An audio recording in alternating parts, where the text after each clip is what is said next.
नमस्कार, मैं हूं जल्पा क्षत्रिय और आप देख रहे हो के न्यूज नेशनल।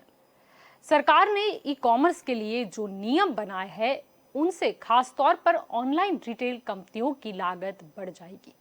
इंडस्ट्री के जानकारों के मुताबिक अमेजॉन और वॉलमार्ट की फ्लिपकार्ट को अपने कारोबारी ढांचे में अब बदलाव लाना होगा।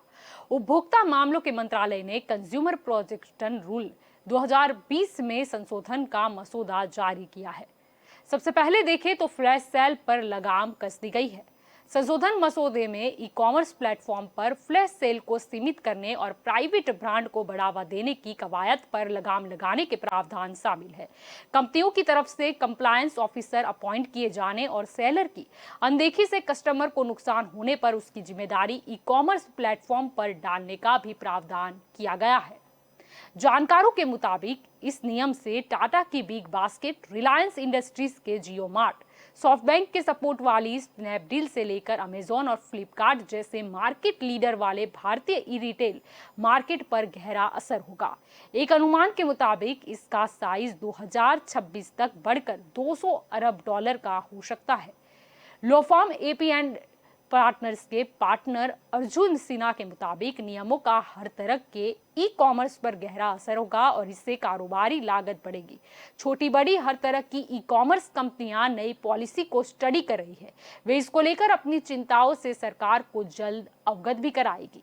ई कॉमर्स कंपनियों को प्रस्तावित नियमों पर सुझाव और टिप्पणी भेजने के लिए 6 जुलाई तक का समय दिया गया है। इसके जरिए सरकार ई कॉमर्स प्लेटफॉर्म पर पारदर्शिता लाना चाहती है। उसके बाद सरकार उन नियमों की समीक्षा करेगी या इसको लागू करेगी। नियम में प्रस्तावित बदलाव का एक अहम पहलू ये है कि रिटेलर को अपने प्लेटफॉर्म पर इंपोर्टेड प्रोडक्ट की लिस्टिंग के साथ ग्राहकों को विकल्प भी देना होगा। टेक्नोलॉजीज एडवोकेट्स के पार्टनर सलमान वारिस के मुताबिक इससे घरेलू प्रोडक्ट्स को बढ़ावा मिलेगा और यह मेड इन इंडिया प्रोडक्ट्स के लिए तो सही है, लेकिन प्लेटफॉर्म के लिए नहीं। आगे ये भी है कि वारिस ने कहा कि नियम लागू होने के बाद उनका पालन नहीं होने पर उपभोक्ता संरक्षण से जुड़े नियमों के मुताबिक दोषी को कैद हो सकती है और उस पर 25,000 रुपए तक का जुर्माना भी लगाया जा सकता है।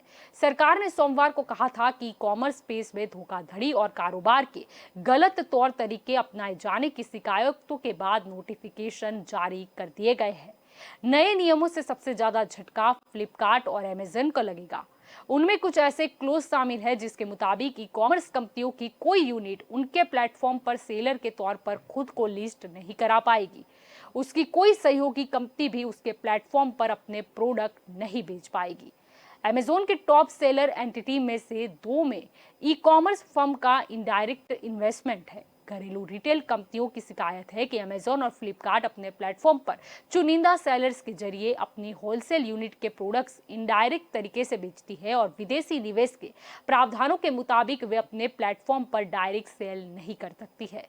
इंडस्ट्री के जानकारों के मुताबिक अमेजॉन और फ्लिपकार्ट इन प्रस्तावों का विरोध कर सकती है।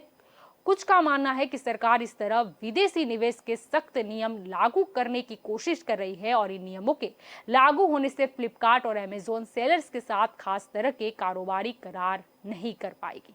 यानी कि कुल मिला के अभी सरकार ने लगाम तो कस दी है। आगे देखना होगा कि इसका ई कॉमर्स पर क्या असर पड़ता है। हम सब जैसे कि अवगत है कि अभी ई कॉमर्स का काफी वजूद बढ़ चुका है, लेकिन अभी स्वदेशी ब्रांड को प्रमोट करने के लिए भी सरकार द्वारा इस तरीके के नियम लाए जा रहे हैं। तो अभी हमारी स्पेशल रिपोर्ट में बस इतना ही। ज्यादा जानकारी के लिए आप जुड़े रहे के न्यूज के साथ। नमस्कार।